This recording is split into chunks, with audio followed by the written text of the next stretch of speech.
Hi guys, good morning. चलो, तो हम लोग बहुत ही बढ़िया सा और इंटरेस्टिंग चैप्टर पढ़ रहे थे जिसका नाम था डिमांड। बहुत आगे आ गए थे हम लोग डिमांड इस चैप्टर में। याद दिला दूं कि हम लोग ने डिमांड में क्या क्या पढ़ा था। सो डिमांड इस चैप्टर में हम लोग ने बात करी थी अबाउट क्या बोलते हैं, सबसे पहले वी स्पोक अबाउट कि डिमांड को किस तरीके से एक्सप्रेस करते हैं। It is expressed in terms of what, quantity, price and time.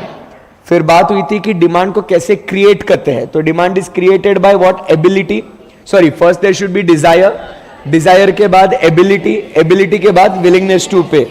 सही बात एकदम, यस सर। फिर चर्चा हुई कि there are different factors that influences the demand. वो कौन से फैक्टर्स थे? Price of commodity, price of related commodity, income of the consumer, habits, taste and preferences, climatic condition, size of population, composition of population, level of national income. ऐसे बहुत सारे factors हम लोग ने डिस्कस किए थे। फिर बात करी हमने लॉ ऑफ डिमांड के बारे में। अदर थिंग्स बीइंग कांस्टेंट, वो क्या कहता है? As the price of the commodity rises the quantity demanded falls and vice versa, indicating what, an inverse relationship between the price and the quantity demanded, other things being constant. फिर बात हुई कि ये law of demand तो पढ़ लिया sir. Now the question is what is the rationale behind operation of law of demand. So what is the rationale behind operation of law of demand? Law of diminishing marginal utility. Second point we talk about is the price effect. Price effect में दो बातें आती है, एक substitution effect है और दूसरा है इनकम इफेक्ट। तीसरा पॉइंट हम लोग बात करते हैं number of uses, multiple uses की बात हो रही है। एंड लास्ट में हम बात करते हैं अराइवल ऑफ न्यू कंज्यूमर्स। जो कंज्यूमर्स पहले अफोर्ड नहीं कर सकते थे, अब वो भी अफोर्ड करना शुरू कर देते हैं। यहां तक कोई क्वेरी डिफिकल्टी? No sir. फिर हम लोग आगे गए और बात करी what are the exceptions to the law of demand, कि लॉ ऑफ डिमांड में कौन सी चीजें, लॉ ऑफ डिमांड को कौन सी चीजें कंप्लाई नहीं करते हैं। तो वो कौन सी चीजें थी? Conspicuous goods, conspicuous necessities, speculative goods या future expectation about prices, absence of knowledge about market condition, consumer becoming irrational, and last में हमने बात करी थी अबाउट गिवन गुड्स। तो ये सारी चीजों के बारे में बात करी थी। फिर हम लोग आगे बढ़े और फिर बातचीत करी कि क्या बोलते हैं, एक्सपांशन वर्सेस कॉन्ट्रैक्शन के बारे में बात करी एंड इंक्रीज एंड डिक्रीज की बात करी। एक्सपांशन एंड कॉन्ट्रैक्शन में क्या होता है? When there is change in demand due to price, it is called as what, expansion and contraction. But when there is change in demand due to factors other than price, it is called as increase and decrease. So दोस्तों, expansion contraction में movement होता है या shift होता है? Movement. और increase and decrease में क्या होता है? शिफ्ट। सो मुझे बताओ, प्राइस कम होने की वजह से अगर डिमांड बढ़ जाए तो इसे हम लोग क्या कहेंगे? एक्सपांशन। प्राइस बढ़ेगी तो डिमांड कम होगी, उसे क्या कहेंगे? कॉन्ट्रैक्शन। मुझे बताओ, अदर देन प्राइस के वजह से अगर डिमांड बढ़ गई तो इसे क्या कहेंगे? इंक्रीज। बराबर। बट अदर देन प्राइस की वजह से अगर डिमांड कम हो गई तो इसे कहेंगे डिक्रीज। सही बात है एकदम, यस सर। तो ये हो गई अपनी बात इंक्रीज, डिक्रीज, एक्सपांशन, कॉन्ट्रैक्शन की। क्लियर है एकदम? यस। फिर हम बात करने गए आगे बहुत ही इंपॉर्टेंट कॉन्सेप्ट जो था इलास्टिसिटी। अलग अलग तरीके के इलास्टिसिटीज हम लोग को नजर आते हैं। Price elasticity, income elasticity, advertisement expenditure elasticity, point elasticity, mid point elasticity, cross elasticity, total outlay method, ऐसे बहुत सारे इलास्टिसिटीज की बात करी थी। सबके फॉर्मूलाज एक बार सब लोग रिवाइज कर लेंगे एक बार? Yes sir. चलो बोलो, what is the formula for price elasticity? New demand minus old demand divided by old demand whole divided by new price minus old price divided by old price into 100 into 100। उसके बाद income elasticity की बात करेंगे। बोलिए, new demand minus old demand divided by old demand whole divided by new income minus old income divided by old income into 100 into 100। Advertisement expenditure elasticity के बारे में क्या बोलेंगे? New demand minus old demand divided by old demand whole divided by new advertisement expenditure minus old advertisement expenditure divided by old advertisement expenditure into 100 into 100 स्वाहा। अब चर्चा करेंगे cross elasticity के बारे में। बताइए बच्चों, क्रॉस इलास्टिसिटी का फॉर्मूला क्या है? New demand of original commodity minus old demand of original commodity divided by old demand of original commodity whole divided by new price of related commodity minus old price of related commodity divided by old price of related commodity into 100 स्वाहा। और अब बताएंगे mid point elasticity का formula, new demand minus old demand divided by new demand plus old demand divided by 2 whole divided by new price minus old price divided by new price plus old price divided by 2 into 100 स्वाहा। और अब आखिरी में बात होगी point elasticity की। So point elasticity का formula क्या है दोस्तों? Same as price elasticity. तो एक बार सब बोलेंगे, new demand minus old demand divided by old demand divided by new price minus old price divided by old price into 100 स्वाहा। और इसी के साथ सारे फॉर्मूलाज का रिवीजन संपन्न हुआ। सही है एकदम? Yes sir. कोई क्वेरी डिफिकल्टी यहां तक? No sir. अब बात करेंगे प्राइस इलास्टिसिटी के बारे में दोस्तों। प्राइस इलास्टिसिटी के बारे में जब बात करते हैं तो इसका जो आंसर है हम लोग को हमेशा कोएफिशिएंट कैसा रहेगा? Hey guys come on, price elasticity का फॉर्मूला हमेशा कैसा रहेगा? उसका कोएफिशिएंट कैसा रहेगा? नेगेटिव। सो हम लोग इस नेगेटिव साइन को हमेशा क्या करते हैं? We ignore. So for the sake of convenience we ignore what? The negative sign. कोई क्वेरी यहां पे? No sir. इसका आंसर अपने को कैसा आएगा? 0 less than 1, 1 greater than 1 and infinite. 0 मतलब क्या कहेंगे? It is perfectly inelastic. Less than 1 relatively inelastic. 1 unit elastic. Greater than 1 relatively elastic. And infinite मतलब परफेक्टली इलास्टिक। सही बात है एकदम? Yes sir. उसके बाद मुझे बताओ, अभी आप सोचो और जवाब देना। Percentage change in demand is equal to 0 irrespective of change in price. क्या कर रहे हो? बोलो ना answer. Perfectly inelastic. Percentage change in demand is 0 when there is a change in price. क्या होगा? Perfectly inelastic. सही है। उसके बाद मुझे बताओ, percentage change in demand is equal to percentage change in price, unit elastic. Percentage change in demand is infinite with the slightest change in price, perfectly elastic. Percentage change in demand is greater as compare to change in price, relatively elastic. Percentage change in demand is less as compared to change in price, relatively inelastic. Clear एकदम? Yes sir.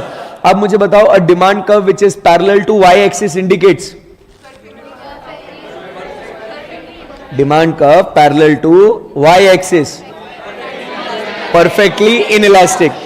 Demand curve which is parallel to x axis, perfectly elastic. A straight line between x and y axis, unit elastic. Demand curve which is steeper or closer to y axis, relatively inelastic. And away from y axis, तो diagram भी कोई दिक्कत नहीं है. Then we talk about what is the rationale behind operation of law of what are the determinants of price elasticity. So क्या क्या है determinants of price elasticity? Number 1, availability of substitutes. Substitutes available है, इसके लिए elasticity है. Second point बोलो, फटाफट अभी बोलते जाओ. Position of commodity in the consumers budget. मुझे बताओ, पोजीशन अगर कम है तो इलास्टिक या इनइलास्टिक? पोजीशन अगर बजट में कम है और ज्यादा है, इलास्टिक. सब्स्टिट्यूट अवेलेबल है तो नहीं, अवेलेबल है तो इनइलास्टिक. सही बात है एकदम? Yes sir. मुझे बताओ, शॉर्ट रन में इलास्टिक या इनइलास्टिक? इनइलास्टिक. लॉन्ग रन में मुझे बताओ, single use, multiple use, tight demand, tight demand, inelastic. अरे बोलो यस और नो. कॉम्प्लीमेंट्री गुड्स ना इसका मतलब? Yes sir. मुझे बताओ, अगर कंज्यूमर हैबिचुअल है तो पक्की बात है, इलास्टिक या इनइलास्टिक? इनइलास्टिक. अगर वो प्रोडक्ट मीडियम रेंज का हो तो इलास्टिक. चीप या एक्सपेंसिव हो तो? सही है ना? खत्म हो गया. आगे यहीं तक तो पढ़ा था जो पढ़ा था. अब टोटल आउटले मेथड की बात कर रहे हैं. टोटल आउटले मेथड की बात करते हैं, which is based on total expenditure given by Alfred Marshall. बराबर कि नहीं? सो इसके अंदर कोई फॉर्मूला है क्या? कोएफिशिएंट मिलेगा क्या? Based on what? एनालिसिस. मुझे बताओ, प्राइस कम या ज्यादा हो रहा है, खर्चा उतना ही है, यूनिट इलास्टिक. बराबर. प्राइस बढ़ी, खर्चा कम, प्राइस कम, खर्चा बढ़ा, रिएक्शन है ना यहां पे. सो इसको क्या बोलेंगे? इलास्टिक. प्राइस बढ़ा, खर्चा भी बढ़ा, प्राइस कम, खर्चा भी कम, क्या बोलेंगे उसको? इनइलास्टिक या इलास्टिक? इनइलास्टिक. खत्म हो गया. जो पढ़ा था यहीं तक पढ़ा था दोस्तों. कॉन्फिडेंस है क्या इसमें? Yes sir. Shall we proceed now? देखो, ये 15 मिनट का रिवीजन पूरा जो आपको घर पे करना चाहिए था सर करा रहे, कोई टेंशन नहीं है, बट याद आना बहुत जरूरी है। सही है एकदम? Yes sir. सैटरडे का टेस्ट दिया आपने? कॉन्फिडेंस आया उससे? बोलो आया ना? आया ना सब एकदम? यस। चलो आगे बढ़ते हैं। चलो नाउ ये सारा पार्ट खत्म होने के बाद अब पहले इसके अंदर का एक इंपॉर्टेंट पार्ट जो है सर उसको फिनिश करते हैं। डिमांड फोरकास्टिंग के बारे में बातचीत करते हैं। किसके बारे में बात करेंगे दोस्तों? Demand forecasting. ये होने के बाद समझ लीजिएगा 99% अपना चैप्टर खत्म हो गया। फिर उसके बाद जो भी छोटा मोटा यहां वहां बचेगा हुआ होगा वो अपन होमवर्क को दे देंगे। ठीक है? नहीं मतलब इजी पार्ट है जो होमवर्क को देना है वो। ठीक है? So here will complete with what our first chapter of unit 2। ठीक है? ओके। नहीं, सेकेंड चैप्टर का फर्स्ट यूनिट खत्म होता है कभी कभी। ठीक है? हाँ हाँ, अभी पी रहा कॉफी।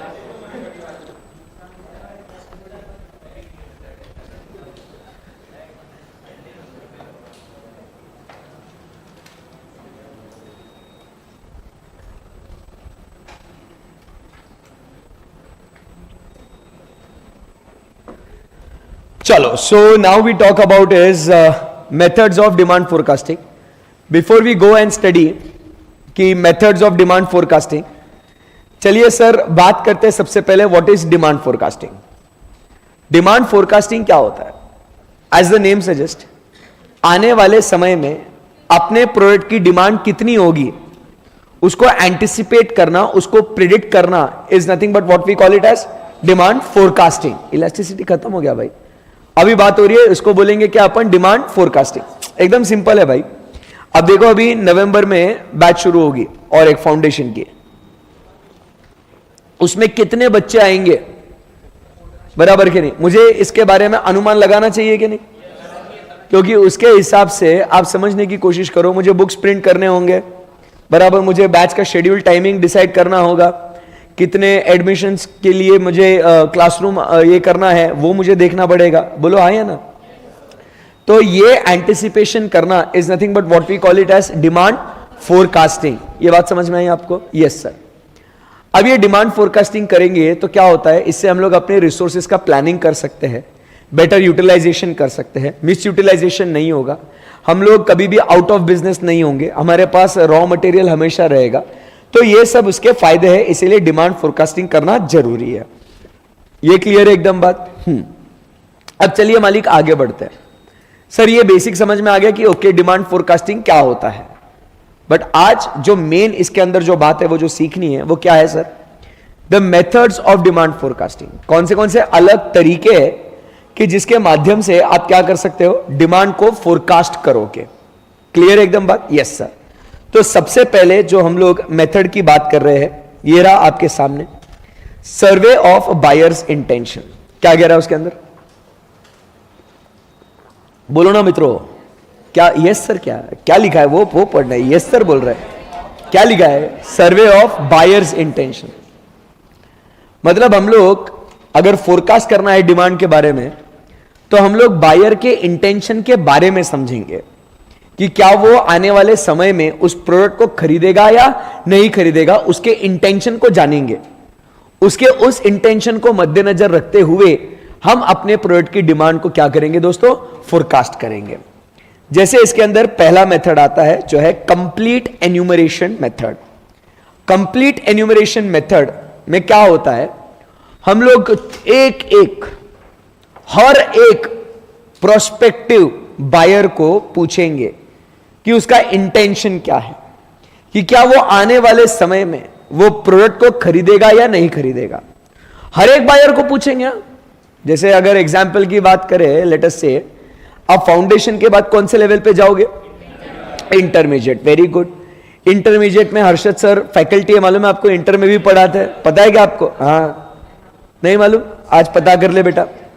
हर्षद सर कौन से सब्जेक्ट पढ़ाते हैं इंटरमीडिएट में? कॉस्टिंग भी पढ़ाते हैं और ऑडिट भी पढ़ाते हैं। Very good. अब मैं क्या करूंगा मालूम आपको?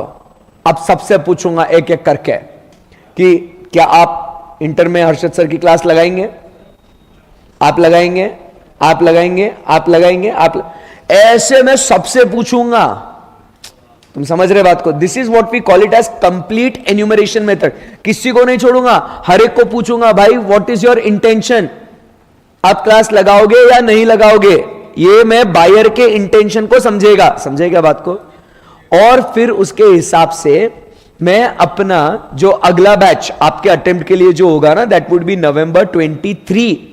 आपका इंटरमीडिएट अटेम्प्ट कौन सा होगा? नवंबर 23। उसके लिए मैं डिमांड क्या करूंगा? मैं फोरकास्ट करूंगा। समझे क्या बात को? अरे बोलो ना भाई।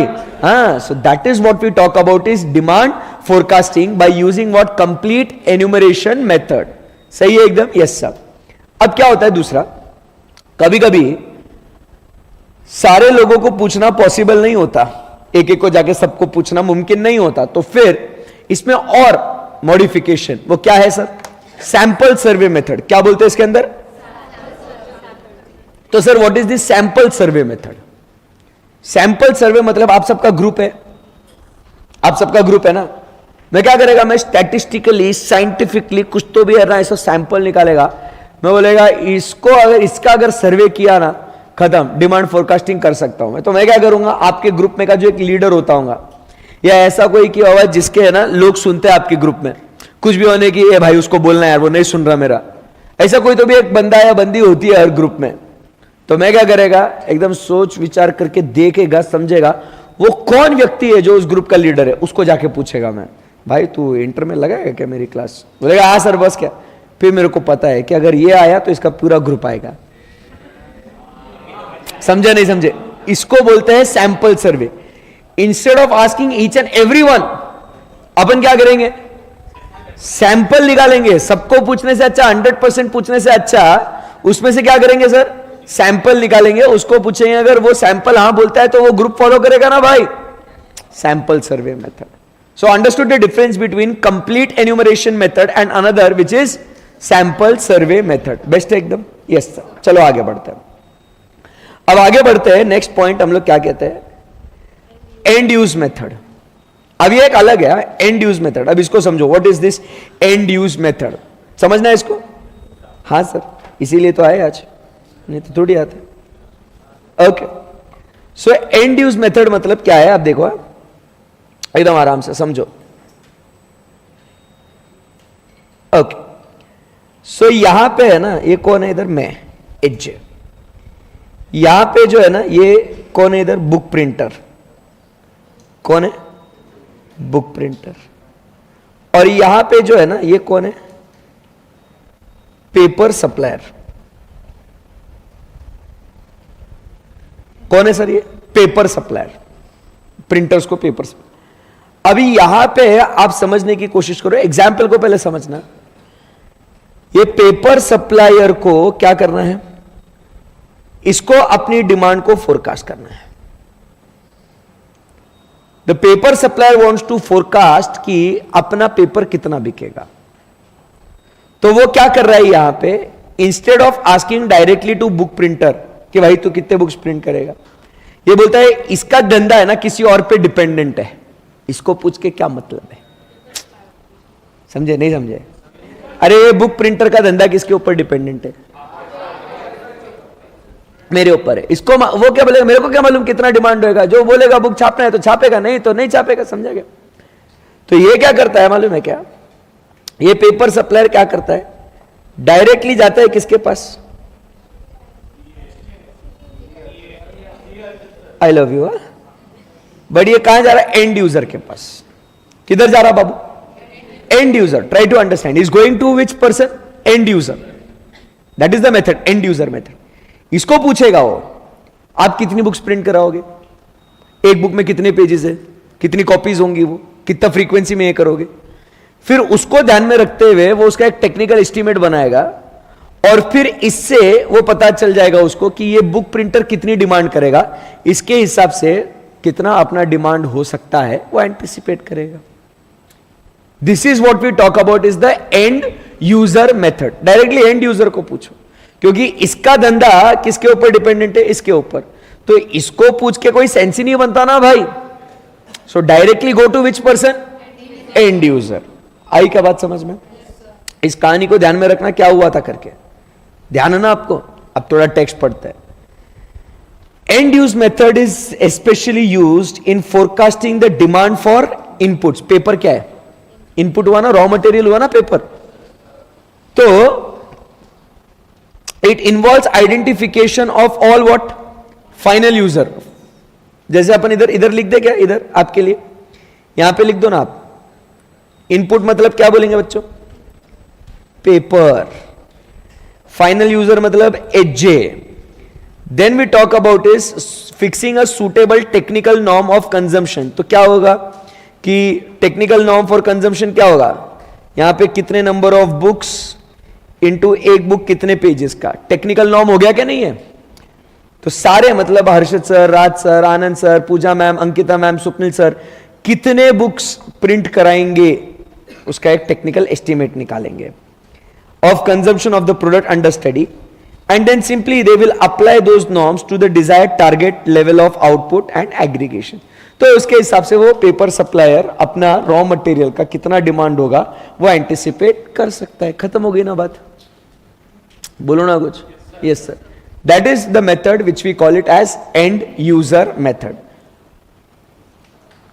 एग्जाम में आपको क्वेश्चन आएगा, बहुत भारी वाला क्वेश्चन आएगा कि वो पूछेंगे आपसे, businessman wants to forecast the demand of his product which is a raw material for certain output, or they will tell कि a distributor of raw material wants to anticipate the demand for his product. Which of the following method is best suitable for such forecasting? Click होना चाहिए कि the method would be and user method. नहीं तो आप क्या बोलोगे? भाई कुछ भी यूज कर ले, मेरा क्या है उसमें, सभी बेस्ट है. वो पता होना चाहिए मालिक कि इनपुट्स के लिए जो मेथड हम लोग यूज कर रहे हैं सर वो कौन सा है? And user method. समझे ना बात को? तो वो इनपुट्स वो उसके ऊपर ध्यान में रखना. आगे बढ़ सकते हैं यहां पे. तो इसी के साथ पहला मेथड हम लोग फिनिश कर देते हैं जो है क्या बोलते हैं उसको? Survey of buyers intention. Clear एकदम? Yes sir. अब दोस्तों आगे बढ़ते हैं. आइए, बात होती है कलेक्टिव ओपिनियन मेथड की. Collective opinion method is also called as the sales for opinion method और ग्रास रूट अप्रोच. ये भी एमसीक्यू को ध्यान में रखना कि collective opinion method is also called as sales force opinion method और ग्रास रूट अप्रोच. अब आइए समझते हैं जरा बात को. पहले वाले मेथड में हम लोग क्या कर रहे थे? डिमांड को फोरकास्ट करने के लिए कस्टमर की सहायता ले रहे थे. Survey of buyer. बायर मतलब कस्टमर. हम लोग कस्टमर की सहायता ले रहे थे डिमांड को फोरकास्ट करने के लिए. ये समझे ना बात आप? अभी हम लोग कस्टमर की बात नहीं कर रहे. अभी हम है ना अपना अप्रोच शिफ्ट करेंगे and let us talk about is the collective opinion. Let us go to the sales force. अब होता क्या? सेल्स फोर्स मतलब कौन होता है? Sales person. बराबर कि नहीं? अपने जो सेल्स पर्सन होते हैं वो. अभी जैसे आप लोगों ने यहां पे एडमिशन लिया, बराबर कि नहीं? आपने फाउंडेशन को आपको पढ़ना था तो आपने यहां पे एडमिशन लिया स्वप्निल बटनी क्लासेस में. मुझे बताइए एडमिशन लेने से पहले कितने बच्चों ने हर्षद सर, अंकिता मैम, पूजा मैम, स्वप्निल सर या राज सर या आनंद सर से बात करी पर्सनली? मेरे को तो किसी ने फोन नहीं किया. डायरेक्टली पहली बार आपको यहां पे मिला हूं मैं.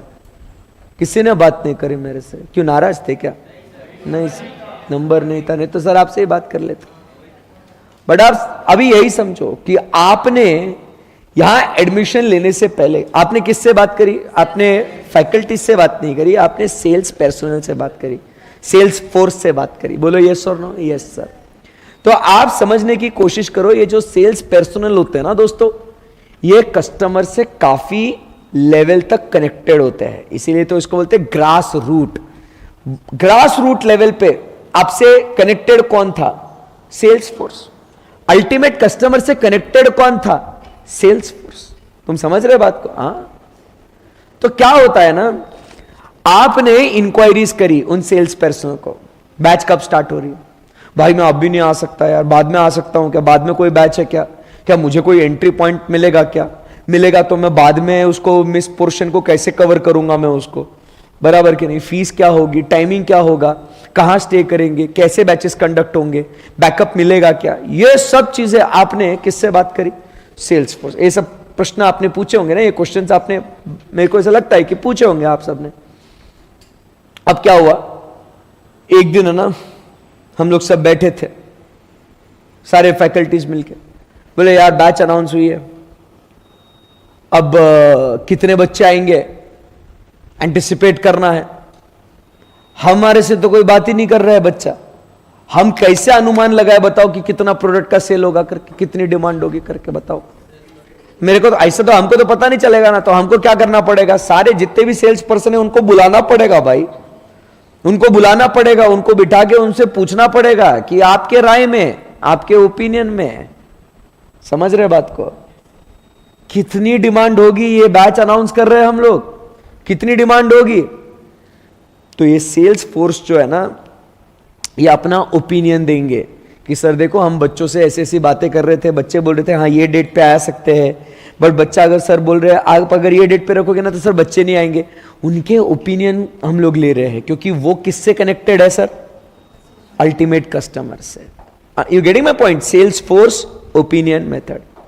तो हमारे जो सेल्स फोर्स है ना, कुछ सेल्स पर्सनल बोलेगा सर बस तुम बैच अनाउंस करो रे सर, तुम इकोनॉमिक्स इतना भारी पढ़ाते ना, तुम बस बैच अनाउंस करो, बच्चे आएंगे सर, मतलब प्रॉब्लम ही नहीं है, बस मार्केट में खबर फैलने दो बस कि बैच स्टार्ट हो रही करके। मैंने बोला ठीक है, बट ये ज़्यादा हो गया ना, ये बहुत ज़्यादा ऑप्टिमिज्म दिख गया इसके अंदर, बहुत ही ज़्यादा पॉजिटिव सोच रहा है, अच्छी बात है बट रियलिस्टिक सोचना चाहिए। दूसरा क्या बोल रहा है वो, सर नहीं सर बच्चे नहीं आएंगे सर, अभी उनको ऑलरेडी 12th का इतना प्रेशर है, पढ़ाई वो सीए की पढ़ाई वढ़ाई, तो सर वो अभी तो सोचेंगे नहीं, 12th के बाद देखेंगे सर वो, सर अभी बच्चे नहीं आएंगे। मतलब क्या बोल रहा भाई तो एक बहुत ही ज्यादा ऑप्टिमिस्ट है, एक बहुत ज्यादा पेसिमिस्ट है। तो हमें क्या करना है, इन सबका ओपिनियन इकट्ठा करना है ना, we have to collect their opinion and eliminate the bias of optimism and pessimism to get a true forecast of the demand. This method, my dear friends, is called as collective opinion method. सबका opinion को इज्जत देते हुए हम क्या करेंगे, demand को forecast करेंगे। क्लियर एकदम बात? Yes sir. So this is collective opinion method. Firms having wide network of sales personnel can use the knowledge, experience and skills of sales force opinion method. अब ये क्या लिखा है यहां पे, Firms having wide network of sales personnel can use this method. अब मुझे बताओ, आपको ऐसा ही है ना, वापस से एग्जाम में टेस्ट कैसे करेंगे, नॉलेज को कितना डिटेल में आपने पढ़ा है पूछेंगे, वो आपसे पूछेंगे सवाल कि there is an organisation having a wide network of sales personnel spread across India, which of the method is preferable for forecasting the demand, end user method, grass root approach, survey of buyers intention, ऐसा कुछ भी बोलेंगे तो आपको पता होना चाहिए यहां पे कौन सा यूज करेंगे, ग्रास रूट अप्रोच। और जानबूझ के सेल्स फोर्स ओपिनियन मेथड नाम नहीं देंगे, जानबूझ के कलेक्टिव ओपिनियन नाम नहीं देंगे, जानबूझ के क्या बोलेंगे वो, ग्रास रूट। समझे क्या बात को? Yes sir. द रैशनल है, रैशनल मतलब रीजन और रीजनिंग और logic behind this method is that the salesmen being what the closest to the customers likely to have most intimate close feel of the reactions of the customers to the changes in the market. These estimates of salesmen are consolidated to find out the total estimated sales. These estimates are what then reviewed to eliminate the bias of optimism on the part of some salesmen and pessimism on the part of others.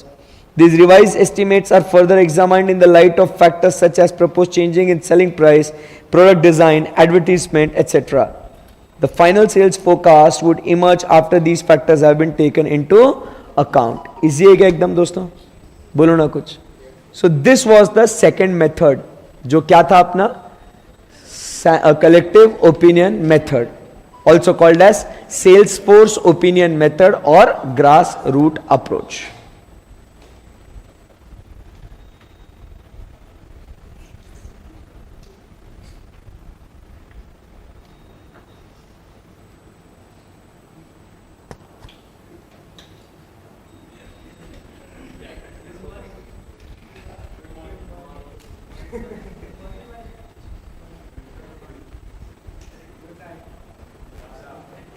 ये घर पे बोलने का ऐसा सुन रहा था, सुन रहा है ना तू, ये ना ध्यान रखना, टीचर भी कभी स्टूडेंट था, हम भी घर पे ऐसे येड़ा बनाते थे, ऐसा ऐसा बैठते थे ऐसे, नहीं मैं सुन रहा हूँ, सुन रहा हूँ, my eyes are close by but my ears are open.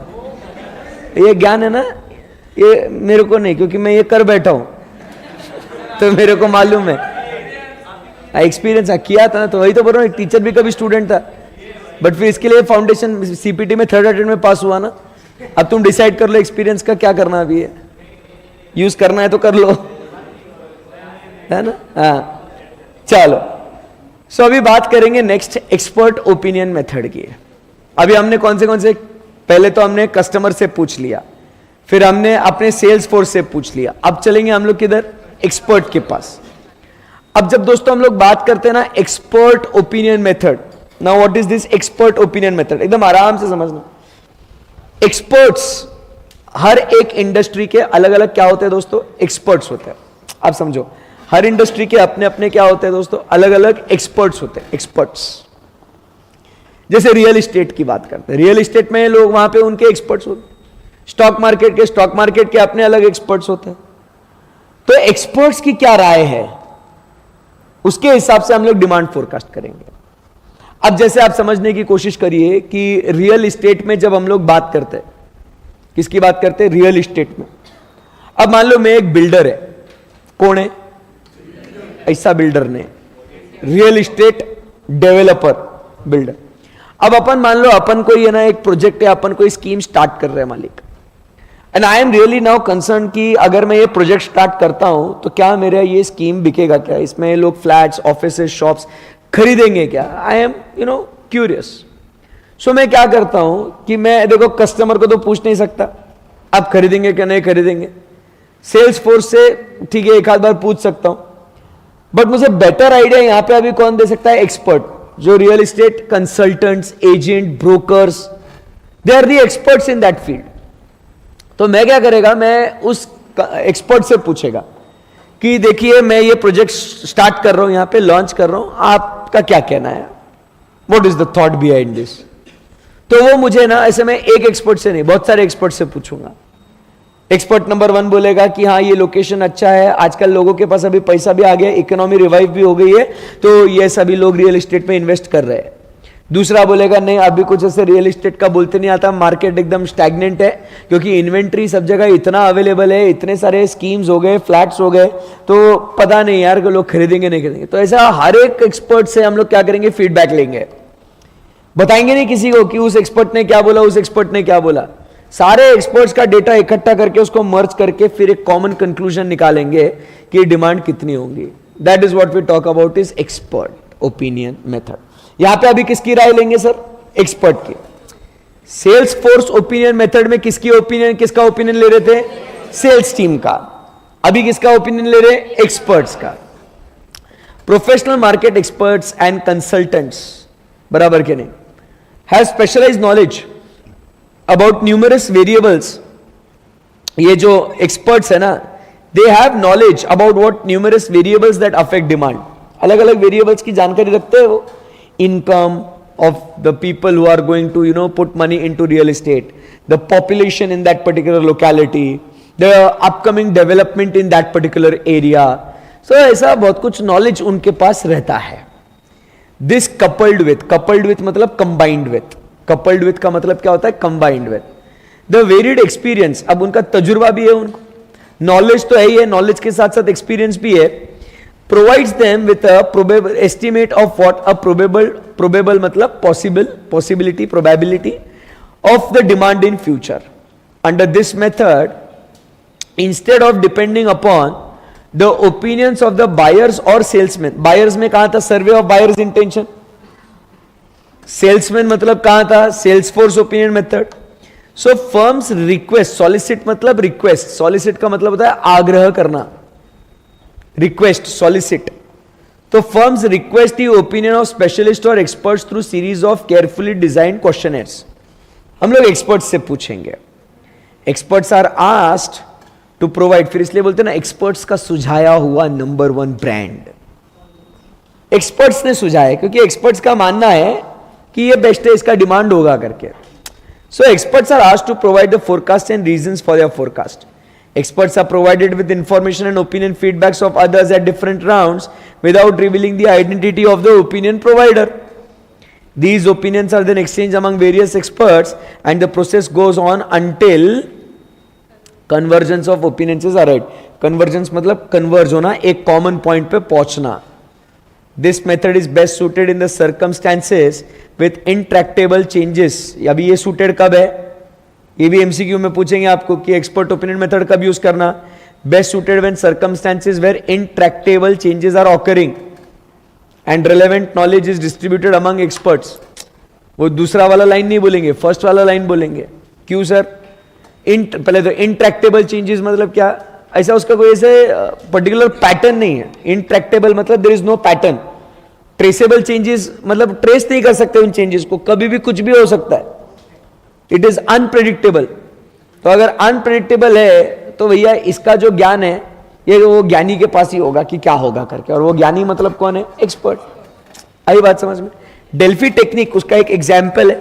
मतलब इस मेथड को डेल्फी टेक्निक का एक एग्जाम्पल है कि ऐसी एक टेक्निक है जो वाइडली यूज होती है. क्लियर है एकदम? Yes sir. सो दोस्तों ये हो गया अपना कौन सा third method which speaks about, बोलो ना, expert opinion method of demand forecasting. कोई क्वेरी डिफिकल्टी है यहां पे तो पूछ लीजिएगा. बेस्ट एकदम. आगे बढ़ते हैं. आइए अब चर्चा करते हैं अबाउट स्टैटिस्टिकल मेथड के बारे में. स्टैटिस्टिकल मेथड में मतलब क्या है? इसमें हम लोग थोड़ा ग्राफ, स्टैटिस्टिक्स, पास्ट डेटा, इन सब का इंफॉर्मेशन हम लोग लेंगे. अब क्या होता है ना, जैसे उसके अंदर एक बात है, मेथड कौन सा है? ट्रेंड प्रोजेक्शन मेथड, जिसके अंदर ग्राफिकल है और फिटिंग ट्रेंड इक्वेशन मेथड है. दोनों सेम ही है, दोनों सेम ही है. बट ये क्या है? ये स्टैटिस्टिक्स के माध्यम से यूज करेंगे. अभी जैसे क्या होता है ना, ट्रेंड प्रोजेक्शन मेथड में एक है ग्राफिकल प्रोजेक्शन मेथड. ये कब यूज कर सकते हैं? जब अपने पास बहुत सालों का डेटा अपने पास अवेलेबल है. तो अपन क्या करेंगे? इसको इतना गंदा ग्राफ नहीं बनाएंगे, ये ठीक है.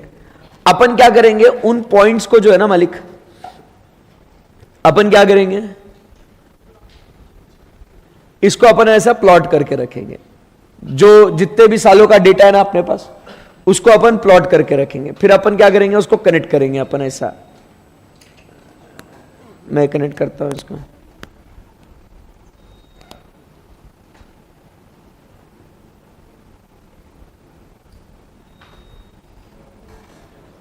ओके ना, ये ट्रेंड अपन ने एक बनाया. अब इधर से फिर अपने को पता चलता है कि आने वाले समय में बिजनेस ये टाइम पीरियड पे, ये पर्टिकुलर टाइम पीरियड पे बिजनेस ऐसा ऐसा ग्रो हुआ था. यहां पे अगर मैं लिखता हूं रेवेन्यू, या यहां पे लिखता हूं मैं सेल्स, तो यहां से हम लोग क्या कर सकते हैं कि भाई अभी देख अपना इसमें ना अप एंड डाउन चलता था बिजनेस, बट अब अपना बिजनेस ग्रो हो रहा है. तो मैं यहां से आगे क्या प्रेडिक्ट कर सकता हूं कि बिजनेस और आगे बढ़ेगा करके. So this is how I can predict the changes. जैसे अपन अगर यहां पे बात करते हैं, इधर आता है अपन, मतलब आपको रियल लाइफ में बताता हूं. ठीक है, ले आज मार्केट गिर गया, ले मैक्स. अब देखो ये जो है, ये ऐसा स्टॉक मार्केट आपको दिख रहा है कि सेंसेक्स 1991 के पहले से डेटा ही है. ये ऐसा स्टॉक मार्केट है. तो ओवर द पीरियड आपको क्या दिख रहा है? आप अगर देखोगे तो यहां पे आपको दिखेगा कि इस पीरियड में 2009 में एक ड्रॉप आया, 2009 के बाद आप देखोगे 2019 के करीब एक ड्रॉप आया. तो आपको दिख रहा है कि भाई हर 10 साल में एक ड्रॉप आना है, फिर वापस से मार्केट उठना है और बढ़ना है. एनालिसिस है भाई. We can project what will happen in future. दिख रहा है कि आपको, आपके सामने ही है. देखो 10 साल का डायरेक्ट इधर दिख रहा है कि इधर ड्रॉप आया है. ये इधर लोएस्ट 2009 में, फरवरी 2009 में. ये यहाँ पे 2019-20 में ये ऊपर ड्रॉप आया. यू नेवर नो, 2029 2030 में भी क्या हो सकता है. सही है ना? एकदम ड्रॉप आएगा वहां पे, तब भर भर के पैसा लगाना तभी, क्योंकि आपको मालूम है एक ड्रॉप आएगा, वो ड्रॉप आने के बाद इन्वेस्ट कर लेना, बहुत सारा पैसा बहुत मिलेगा. तभी याद करना मेरे को, अगर है ना आपने पैसा लगाया होगा तो, है ना. यस, हाँ लॉस हो गया तो देखो investment is subject to market risk, please read all scheme related documents carefully before investing. ठीक है, तो ये डिस्क्लेमर भी दे दिया मैंने. But that is the situation. ये अगर अपन 5 साल का देखें तो 5 साल में भी अगर और थोड़ा डिटेल में जाए तो आप देखोगे यहां पे कि मार्केट यहां पे गिरा, फिर वापस से बढ़ा, वापस ऐसे. तो अभी मार्केट अभी क्या पोजीशन है कि बाबा मार्केट बढ़ेगा. अभी 1 ईयर का देखते हैं. सो अभी देखो ये साइकिल आपको दिख रहा है यहां पे कि मार्च में गिरा, फिर वापस से मई में गिरा, तो मार्च अप्रैल में, फिर वापस से जून में गिरा, फिर वापस से बढ़ा, फिर वापस से यहां भी सितंबर में गिरा. तो हर 2-2 महीने में मार्केट ऊपर नीचे हो रहा है. और डिटेल में गए अपन इसमें, समझ रहे क्या बात को? Yes sir. तो ऐसी कुछ बातें होती है जिससे कि हम लोग क्या कर सकते हैं, फ्यूचर को प्रिडिक्ट कर सकते हैं कि अगर हमारे पास बहुत सारा ज्यादा स्टैटिस्टिकल डेटा अगर अवेलेबल होगा तो जिसमें का पहला मेथड ये कौन सा है दोस्तों, ग्राफिकल मेथड. देखो क्या लिखा हुआ है, this is a method is also known as the free hand projection method which is simplest and least expensive. एकदम सुंदर, स्वस्थ और टिकाऊ. Simplest and least expensive. This involves plotting of the time series data on a graph and fitting a freehand curve to passing through it as many points as possible. The direction of the curve shows the trend. समझा गया? बोलो ना कुछ. Simple. This is what we call it as the graphical method. और यही graphical method है ना दोस्तों, ये हम लोग लीस्ट स्क्वायर मेथड की बात करते हैं या फिटिंग ट्रेंड इक्वेशन मेथड. आपने इक्वेशन बनाया होगा कभी जिंदगी में, y is equal to m x plus c. ऐसा स्टैटिस्टिक्स है ना आपको. आपने, अरे चलो अब भी स्टैटिस्टिक्स में नहीं तो आपने 12th में तो पढ़ा होगा कि भाई अपन जो लीनियर इक्वेशंस बनाते ना, अरे लीनियर इक्वेशंस बनाते कि नहीं बनाते अपन, तो एक क्या होता है, आप ग्राफ बनाते हो, ग्राफ पे प्लॉट करके फिर आप लाइन ड्रॉ करते हो. फिर दूसरा आप क्या करते हो, लीनियर इक्वेशन बनाते हो, उसमें एक्स और वाई की वैल्यू निकालते हो, फिर वो कोऑर्डिनेट प्लॉट करके उसका लाइन ड्रॉ करते हो. सो वो बस इक्वेशन में डालना है उसको. आई बात समझ में आपको? Yes sir. Please read fitting trend equation और लीस्ट स्क्वायर मेथड. आओ. इट इज अ मैथमेटिकल, वो फ्री हैंड नहीं है अभी, काम वही है. But instead of drawing a free hand curve, it is now being drawn with the help of mathematical equations. It's a mathematical procedure for fitting a line to a set of observed data points in a manner that the sum of squared differences between the calculated and observed. ध्यान से सुनना क्या लिखा है, line पढ़ना ध्यान से. The sum of squared differences between calculated and observed. Focus होना चाहिए calculated और observed में. जो आपने कैलकुलेट किया है और जो वास्तविक में आप देख रहे हो उसका डिफरेंस कम से कम आना चाहिए. आप इक्वेशन के माध्यम से आप क्या करोगे, कुछ वैल्यूज को कैलकुलेट करोगे ना, बराबर के नहीं, और रियल लाइफ में आप कुछ पॉइंट्स को ऑब्जर्व करोगे. सो आप समझिए ये जो लाइन है ये कौन सी है, आपने कैलकुलेट करी है, और फिर आप प्लॉट करोगे ऑब्जर्व करी हुई. तो इन दोनों का डिफरेंस क्या होना चाहिए, मिनिमम होना चाहिए. ये ऑलमोस्ट सेम ट्रेंड पे चलना चाहिए. This technique is used to find the trend line which is best fit the available data. This trend is used to project the dependent variable in future. अब जैसे अपन देखते हैं ना, Y मतलब total sales या total demand which is equal to M, जो कुछ एक पर्टिकुलर फैक्टर है जिसकी वजह से डिमांड इन्फ्लुएंस होती है, और X वो उस प्रोडक्ट की डिमांड है, and C is the constant which is the fixed variable. आई बात समझ में? तो इसके बेसिस पे हम लोग फाइंड आउट क्या करते हैं, एक्स की वैल्यू और वाई की वैल्यू. समझे बात को? Yes sir. The least square method, हाँ ये इंपॉर्टेंट है. The least square method is based on the assumption that the past rate of change of the variable under study will continue in the future. जो पहले हुआ था ना, हम ये मान के चल रहे हैं कि आगे भी वैसा ही होगा. अब जैसे अभी अपन ने बात करी थी कि 10 साल पहले मार्केट, हर 10 साल में मार्केट एक ड्रॉप लेता है. फिर आपने क्या पूछा, सर अगर नहीं हुआ तो फिर वो मेथड फेल.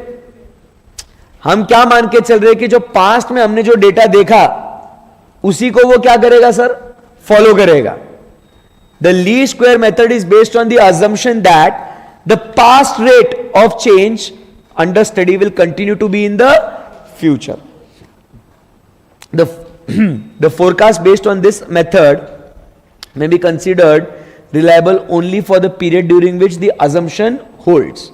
जब तक अजम्पशन जिंदा है तब तक ये मेथड सुटेबल है, अजम्पशन खत्म, मेथड भी खत्म. The major limitation of this method is that it cannot be used where the trend is cyclical with sharp turning points of troughs and peaks. अगर एकदम ऐसा कंटिन्यूअस अप्स एंड डाउन है तो हम लोग प्रोजेक्शन करना बहुत मुश्किल हो जाएगा. एक पैटर्न चाहिए ना, तब जाके हम लोग क्या कर सकते हैं, फोरकास्ट कर सकते हैं. आई बात समझ में आपको? Yes sir. Next method regression analysis method. ये बहुत बेस्ट है. This is the most popular method of forecasting. इसमें क्या होता है, एक रिश्ता बनाते हैं, रिश्ता बनाते हैं किसका, कि जो क्वांटिटी डिमांड करना है अपने को उसका विथ व्हाट द वेरिएबल्स. अब वेरिएबल्स मतलब क्या है, जैसे लेट अस से इनकम. तो हम लोग डिमांड फोरकास्टिंग करना है तो हम लोग रिश्ता बनाते हैं इनकम और डिमांड का. अगर इनकम इतनी इतनी बढ़ी तो डिमांड इतनी इतनी बढ़ेगी, इनकम अगर कम होगी तो डिमांड इतने इतने से कम होगी. ये एक रिलेशन बना लेते हैं हम लोग इनकम और डिमांड का. तो फ्यूचर में जब अपने को दिखेगा कि लोगों की इनकम बढ़ रही है तो अपना प्रोडक्ट का डिमांड क्या होगा as compare to the rise of income of a people, वो रिलेशनशिप से हम लोग एस्टेब्लिश कर सकते हैं कि डिमांड कम होगी कि ज्यादा होगी. बोलो नहीं समझा? नहीं समझा? समझाता हूं, रिलैक्स. देखो भाई क्या है, इनकम और डिमांड लिंक्ड है. बोलो यस और नो. मैं क्या करूंगा, देखो भाई एक रिश्ता बना लूंगा. भाई अगर लोगों की इतनी परसेंट अगर इनकम बढ़ गई तो मेरे प्रोडक्ट की डिमांड इतने परसेंट से बढ़ती है, इतने परसेंट से गिर गई तो मेरी डिमांड इतने परसेंट से गिरती है. मैं क्या करेगा, ये रिलेशनशिप बना लेगा. मैं क्लियर है एकदम? Yes sir. अब फ्यूचर में जब मुझे पता चलेगा कि भाई इस साल ना ऑन एन एवरेज लोगों की इनकम 10% बढ़ी है, तो मैं खुश हो जाएगा. मेरे को पता चलेगा कि भाई अगर लोगों की इनकम 10% से बढ़ी है तो मेरी डिमांड 5% से तो बढ़ती ही बढ़ती है. I will be able to forecast the demand. You getting my point? Inflation, बराबर की नहीं. उसके बाद अपन बात करेंगे एम्प्लॉयमेंट और अनएम्प्लॉयमेंट, बराबर के नहीं. Price of related commodities, price of commodities, these are all what the variables on which the demand is dependent. तो अपन इन दोनों के बीच में एक रिलेशनशिप बना लेंगे कि ऐसा ऐसा हुआ तो मेरे डिमांड पे कैसा कैसा इंपैक्ट आएगा. अरे बोलो ना भाई. Yes sir. That method is called as what? Regression analysis. फिर से पढ़ते हैं.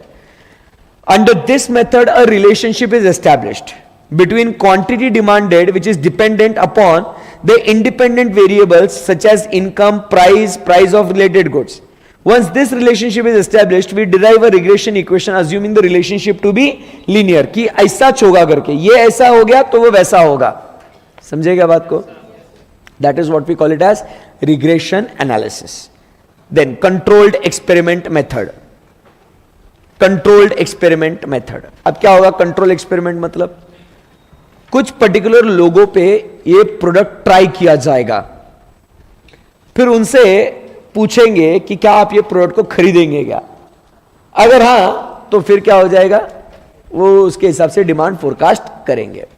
जैसे for example controlled experiment. Controlled experiment मतलब वो लार्ज स्केल पे नहीं होगा. कंट्रोल, कभी आप मॉल में गए कभी, या कोई ऐसा क्या बोलते हैं उसको, सुपरमार्केट में गए होंगे कभी, डी मार्ट, बिग बाजार, ऐसा कभी गए सुपरमार्केट में कभी? हाँ.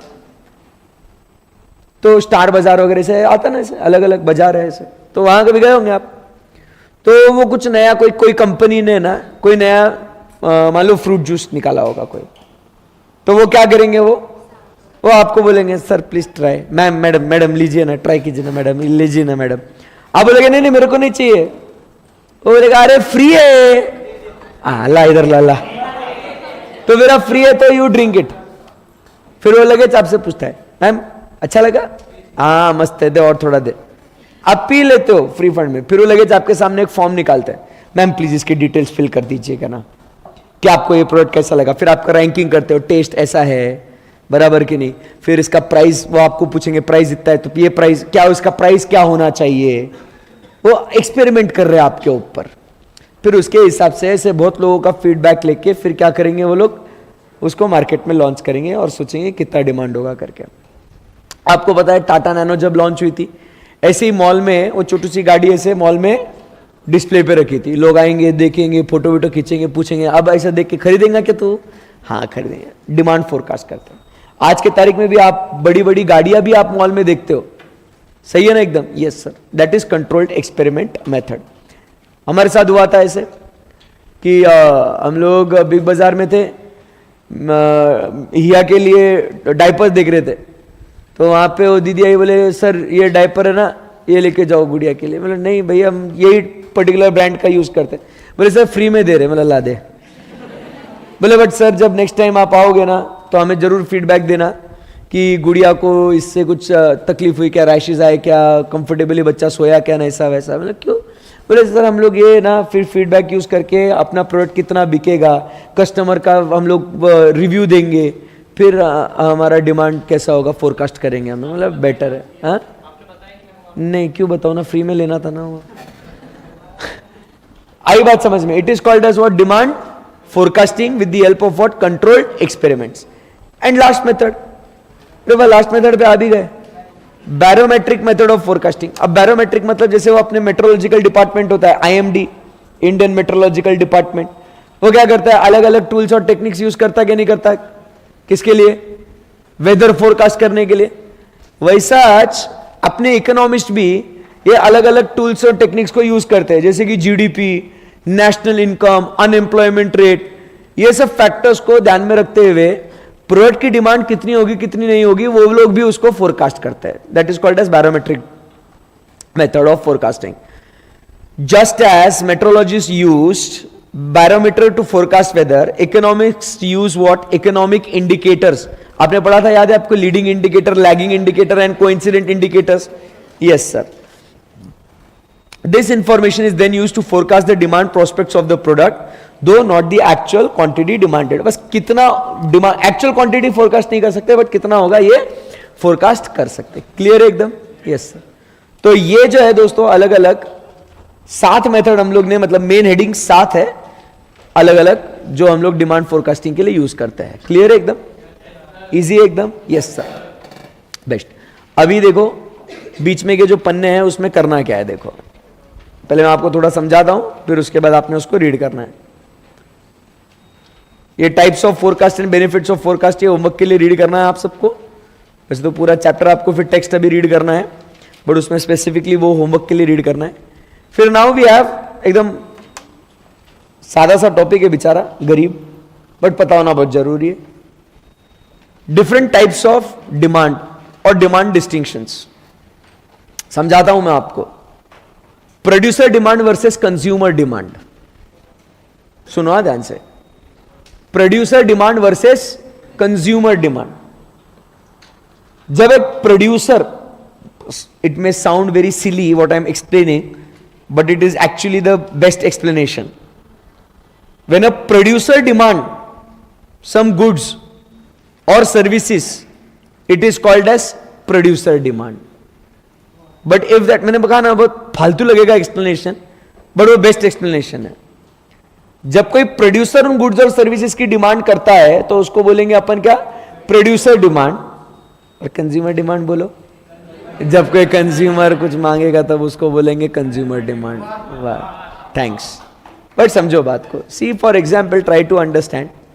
मैं ये लैपटॉप जो है ना, मैंने ये डिमांड किया, ये लैपटॉप मैंने डिमांड किया क्योंकि इससे मैं और सर्विसेज को प्रोड्यूस करना चाहता हूं।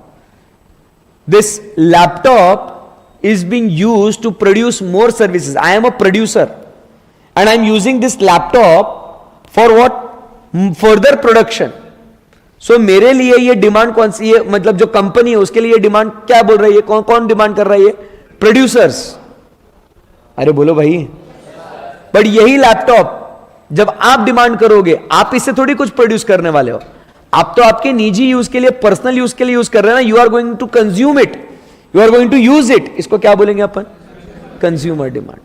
चलो एक काम करते हैं, और सिंपल एग्जांपल ताकि आपको अच्छा लगे। मैंगोज, मैंगोज आपने भी परचेस किए, मैंगोज मैंने भी परचेस किए। आपने मैंगोज खरीद के उसको खा लिया, मैंने मैंगोज खरीद के उसका पल्प निकाल के पल्प बेचने के लिए मैंने क्या किया? मैंगोज को खरीदा। तो बताओ, आई एम व्हाट? प्रोड्यूसर। सो वो डिमांड जो होगी वो क्या होगा, प्रोड्यूसर डिमांड। आपने क्या किया, उसको कंज्यूम किया, उसको आपको क्या बोलेंगे, कंज्यूमर डिमांड। समझे क्या बात को? That is producer goods versus consumer goods.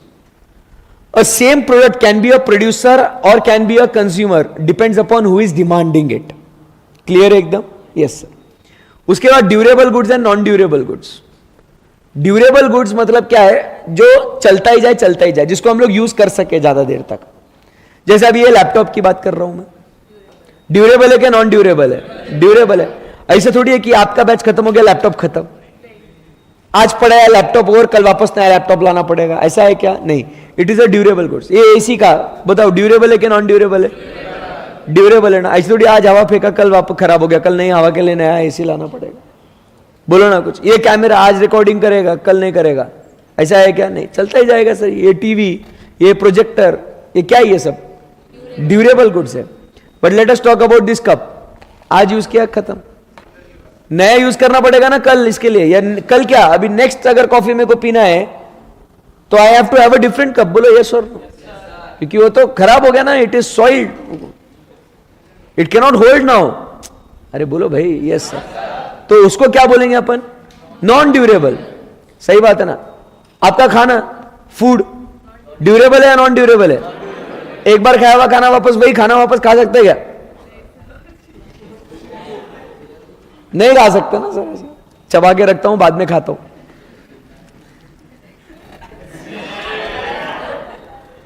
It is a non durable goods. सही है ना एकदम। So understood what is durable and non durable, all good है? Yes sir.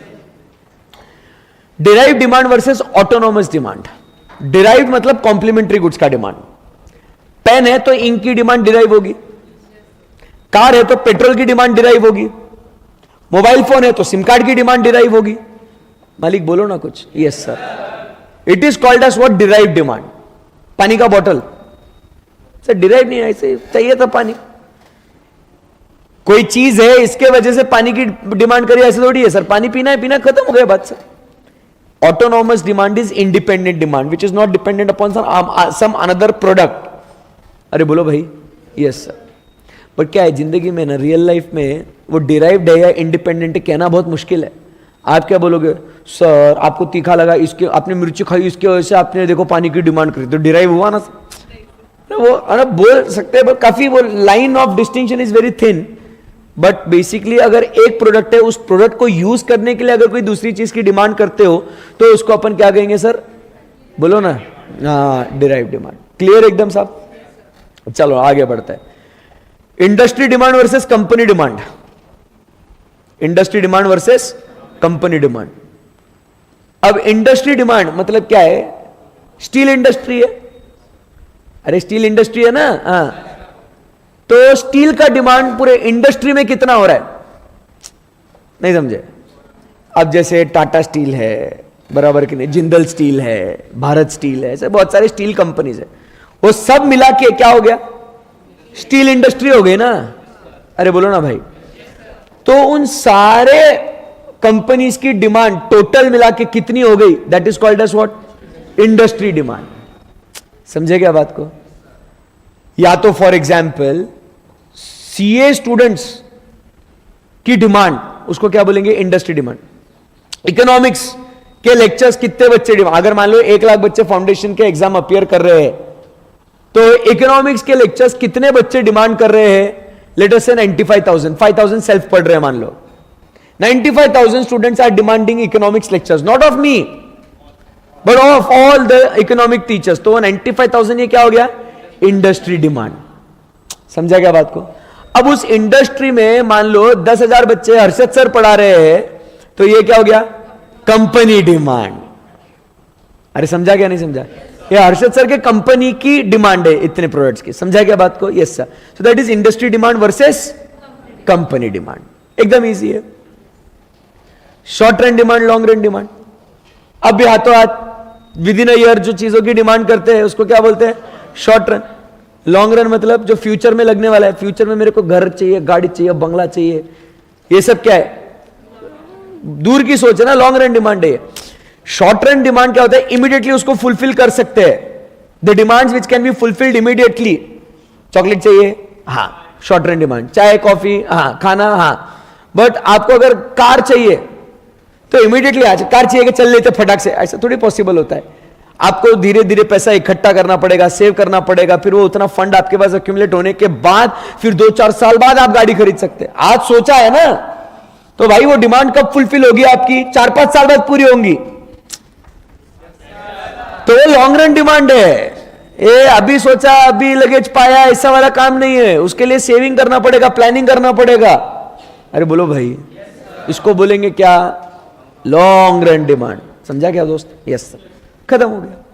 अब नीचे उसका ये एक्सप्लेनेशन दिया है जो अपन ने क्लास में भी डिस्कस किया, करेक्ट एकदम। फिर इसके बाद ये सब एक्सप्लेनेशन देने के बाद उन्होंने क्या किया, factors affecting demand for durable और नॉन ड्यूरेबल, ऐसे जो अलग अलग डिमांड्स देखे ना अपन ने, उनकी डिमांड बकायदा कैसे इंफ्लुएंस होगी उसके बारे में स्पेसिफिकली बोला है। जैसे for example non durable goods. Non durable goods चलो डिस्कस करते हैं ताकि समझे आपको। Factors affecting the demand for non durable consumer goods. Non durable, non durable मतलब क्या?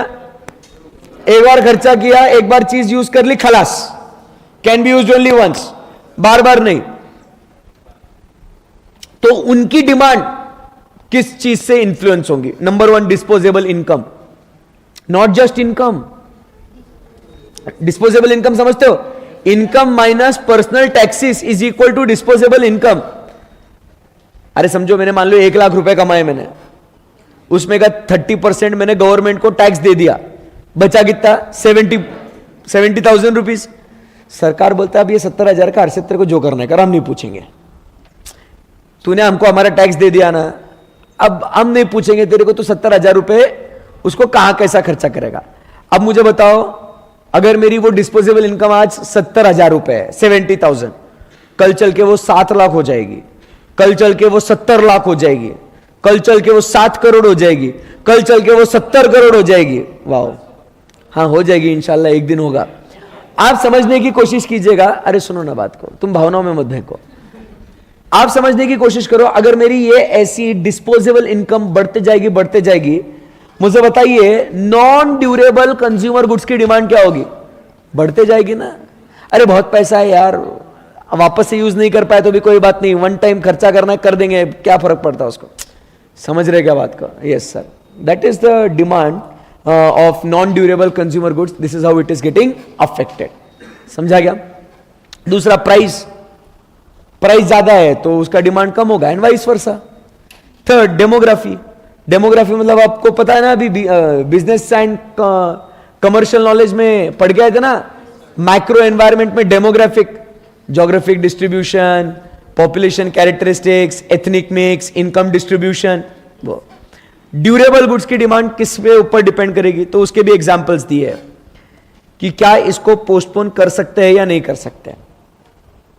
कर सकते हैं तो डिमांड कम होगी, नहीं कर सकते तो अभी लो। जैसे अभी गर्मी बहुत भयंकर हो रही, अभी नहीं मतलब फ्यूचर में अगर कभी गर्मी बहुत भयंकर हो रही, एसी तो चाहिए पापा, पोस्टपोन नहीं कर सकते। अभी लास्ट ईयर आपने बोला था कि अगले साल अगली गर्मियों में ऐसे लेंगे, अब पापा सहन नहीं होता।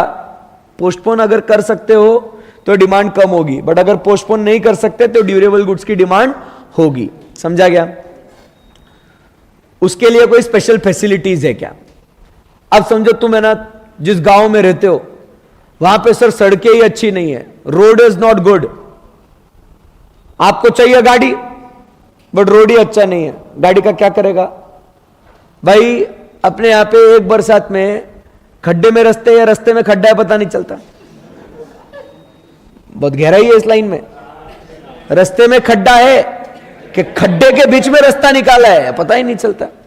अब वो गाड़ी चलाने के लिए स्पेशल फैसिलिटी चाहिए, अच्छे रास्ते चाहिए, बट अगर वो अच्छे रास्ते नहीं है तो क्या करेगा भाई? वो गाड़ी लेके क्या फायदा? तुम समझ रहे बात को? Yes sir. पूछो स्वप्निल सर को दर्द पूछा गया कभी? वो अभी सर ने एक्सपोर्ट्स कर लिया ना 2 सीटर, वो बोलते भाई बहुत दर्द होता है यार, स्पीड ब्रेकर आता ना नीचे घिसती गाड़ी। हाँ आनंद सर, तो फिर आनंद सर बोले फिर अपन ऑफ रोड वाला गाड़ी लेंगे, टेंशन ही नहीं। स्वप्निल सर को क्या दर्द हो गया? ओ गाड़ी का ग्राउंड क्लियरेंस इतू सा ऐसा, स्पीड ब्रेकर है घिस के जाती गाड़ी, वो घिसता है इधर दिल जलता है। अब बताओ फिर गाड़ी लेने में क्या सेंस बना? कुछ भी नहीं बना ना, मजा ही नहीं आया यार। वो बोले यार उसको स्पेशल फैसिलिटी क्या चाहिए, रास्ते से मक्खन कैसे स्मूथ होने चाहिए। इधर अपने यहाँ क्या है, क्रंची रोड है, एकदम स्मूथ बिल्कुल भी नहीं है। तो डिमांड उसके ऊपर। अब वो बेचारी जो कंपनी है वो बोल रही है मेरा प्रोडक्ट खरीदो, बट भाई वो फैसिलिटी पहले अवेलेबल करा फिर खरीदेंगे। समझ रहे बात को? यस सर, ऐसा है। मैं तो क्या है, अपना पैसा ही नहीं है अपने पास तो क्या है, ट्रक खरीदता मैं, ट्रक। फिर उसके बाद consumer durable goods are used by, if it is used by more than one person, then the decision is influenced by family characteristics, income of the family, sex composition in the family. मतलब आप समझो family के ऊपर depend करेगा। घर में TV एक चाहिए कि 4 टीवी चाहिए, हर रूम में अलग अलग टीवी चाहिए, क्या चुपचाप एक ही हॉल में कॉमन टीवी? ऐसा भी होता है ना। हमारे घर में एक ही टीवी, कॉमन फैमिली टीवी। फिर बच्चों को बोलेंगे तुमको जो टीवी देखना है लड़ाई झगड़ा करके देख लो। हम तो ऐसे क्योंकि देखते थे, वो मजा आता है कजिन्स का रिमोट के लिए झगड़ा करना, बराबर के नहीं, ये सीरीज देखना, मम्मी बोलेगी ये सीरियल लगाओ, अपन बोलेंगे मैच देखना है, उसमें नोक झोंक में अलग मजा है वो। बट अगर फिर ऐसा है कि नहीं अपना अपना टीवी देखो, तो हर फैमिली में मतलब रूम घर में 4 है, 4 रूम में 4 अलग टीवी, तो हर जन अपने अपने घर में मतलब रह रहे भले एक रूम में, एक मकान में, अलग अलग रूम में सब अंदर बैठे। तो उसके ऊपर ड्यूरेबल गुड्स का डिमांड है। Replacement demand, replacement demand is also very important for durable goods. आज तुम मोबाइल फोन खरीदते हो, कुछ सालों बाद उसको रिप्लेस करते ना आप, बोलना भाई, तो वो रिप्लेसमेंट डिमांड हो गई कि कितने समय के बाद आप उसको चेंज करोगे, तो उसके हिसाब से ड्यूरेबल गुड्स का डिमांड। अभी आप जो फ्रिज है आपके घर में, जो टीवी है आपके घर में, मतलब आप वो फ्रिज टीवी के साथ बड़े हुए हो, मजाक नहीं कर रहा हूं, सही है ना? बचपन से देख रहे ना आप वो फ्रिज को, बचपन से देख रहे हो उस टीवी को आप, बराबर। तो भैया उस ड्यूरेबल गुड्स की डिमांड कब होगी? जब उसका रिप्लेसमेंट का टाइम आएगा तब। समझ रहे बात को? जब वो दम तोड़ देगा, खराब हो जाएगा। So they are also influenced by the prices and the credit facilities. Understood? ऐसे ही प्रोड्यूसर गुड्स की भी बात करेंगे तो सिंपल है कि producer goods, now you understand, demanded by what? Producer. कि वो इंडस्ट्री ग्रो हो रही है क्या, कि norms of consumption of the capital goods, वो मशीन कितने यूनिट्स को कंज्यूम करेगा, उसके हिसाब से वो प्रोड्यूसर वो रॉ मटेरियल उतना डालेगा ना मशीन के अंदर, है ना। सब्स्टिट्यूटेबल फैक्टर का प्राइस, हायर प्रॉफिट मार्जिन है क्या, फर्म ऑप्टिमिस्टिक है अबाउट सेलिंग हायर आउटपुट, अगर मैं सोच रहा हूं कि ज्यादा बिकेगा तो ज्यादा रॉ मटेरियल परचेस करेगा, टेक्नोलॉजी। तो ऐसे ये पॉइंट सही है, मतलब क्या है, ऑलमोस्ट सभी पढ़ लिया अपन ने, सही है ना। सो ये फैक्टर्स है जो अफेक्ट करते हैं demand for durable, non durable, consumer, producer goods. Clear एकदम? Yes sir. तो with this we complete with what? Demand chapter. I hope it is easy and comfortable now. Best है। तो इस चैप्टर को पढ़ना आज, कल आपके और कुछ क्वेरीज होंगे, जब आप रीड करते करते आपको कुछ क्वेरीज आएंगे तो उसको हम लोग सॉल्व करेंगे। Tomorrow will start with theory of consumer behaviour and we'll try to complete half of the chapter tomorrow and later half day after. So by Wednesday we'll be completing with what? Consumer, theory of consumer behavior, and by Thursday, that is Thursday would be our last day, है ना? हाँ, last day किस चीज का? अपना chapters फिर पूरे खत्म हो जाएंगे ना अपने, है ना। फिर उसके बाद वी विल रिज्यूम, फिर वो यहां से लूंगा या मैं अपने स्टूडियो से लूंगा, जैसे भी। Then I will resume with what? The MCQ session what we started. क्योंकि आपके लिए रुका था ना मैं, कि वो अपने को सर चैप्टर खत्म हो जाए तो फिर अपन एमसीक्यूज डिस्कस करने में आपको भी थोड़ा इंटरेस्ट आया उसमें। So that is why I had put that particular recordings on hold. Okay? Yes. So हाँ, आज इधर गा ले क्या उस, अरे कहाँ, चलो thank you very much. I will lunch मेरे, okay, thank you very much guys, bye bye, take care. क्या आज आनंद सर ने पार्टी दी है?